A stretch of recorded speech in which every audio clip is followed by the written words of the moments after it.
Hey there. Sorry about that. Some technical difficulties today. So, have you ever tried to set a boundary with your spouse and it ended up going haywire, sideways?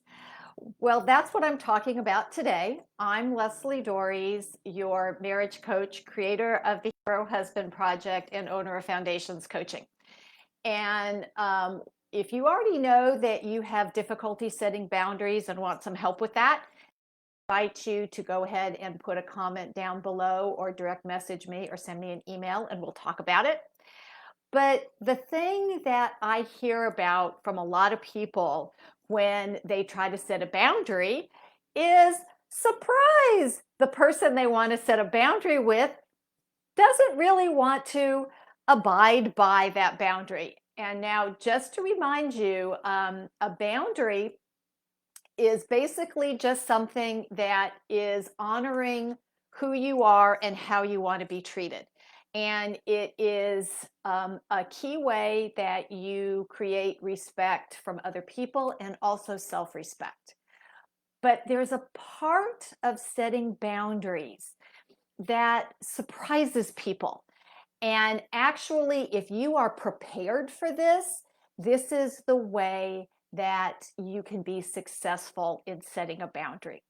And what that thing is what is called pushback, is that you're asking for a particular thing. Maybe it's for not to be teased about something that you're doing, or maybe the way you do something you get teased about.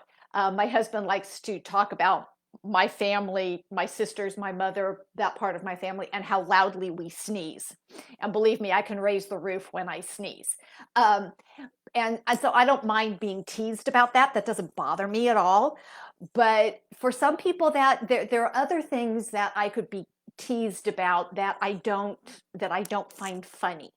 Um, and so you can create a boundary around that. I can ask my husband, please don't tease me about that. And most of the time, that's an okay thing, and he honors that boundary. But a lot of times, our partners don't, and that's because you know, and they push back against that boundary. They ignore you. They do the opposite. They do more of what it is you're asking them not to do, and it's very hurtful and frustrating. And part of the challenge is setting a boundary. You need to anticipate the pushback because more than likely it's going to come. People don't like being told no. They don't like being asked to do things differently. That makes them very uncomfortable. They don't want to do it. Um, and so, in wanting to set a boundary, I talked about this last time about you need to be clear about what the boundary is and why you want to set it. And then the best way to get buy in from your spouse is to frame it kindly and gently, but also very clearly. This is what I would like to have happen.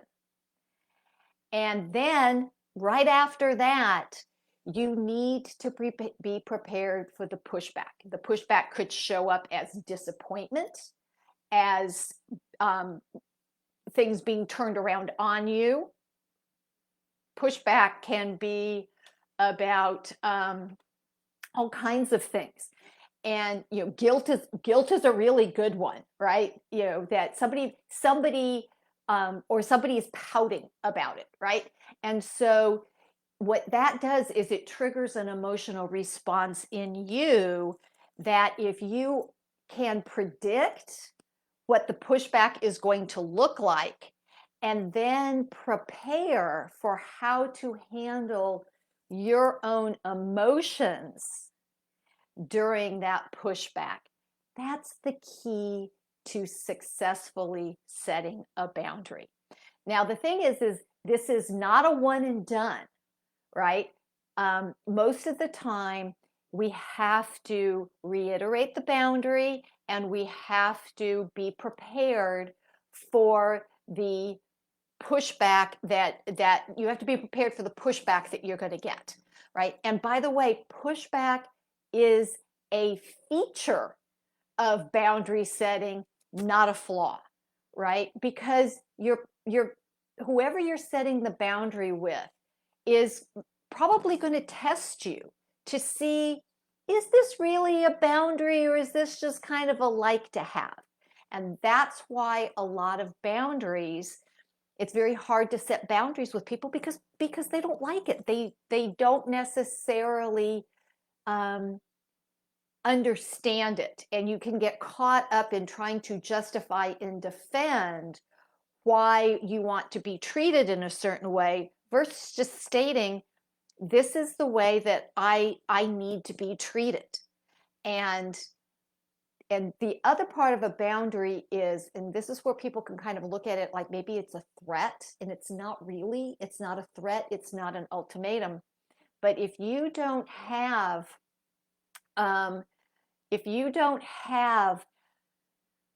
clarity, and if you don't have a consequence, and a consequence, this is the challenge. A consequence is, here's the expectation, and if that expectation isn't met, here's what I'm going to do.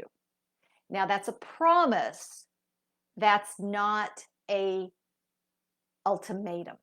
But a lot of times what happens is you try to set a boundary.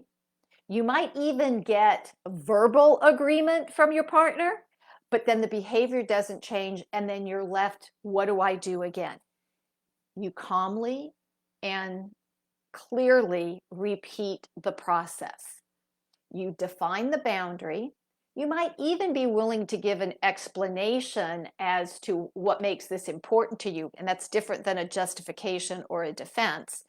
It matters to me that it happens because my feelings get hurt when I'm teased about this or when this doesn't happen, right? And then there's a consequence for that. And that consequence could be, and again, the consequence needs to be appropriate, but people don't change their behavior unless it costs them not to change their behavior. So the secret to setting a good boundary and having it be respected, again, is to be clear about what the boundary is, to present it in a kind and gentle manner, to plan for the pushback, identify how your partner generally pushes back against things that you're requesting, and then being able to deal with your own emotions around that. Because if your partner is able to get you to feel bad about the boundary that you're setting, then you will back down and they can continue doing what they're doing, but you don't feel very good about it.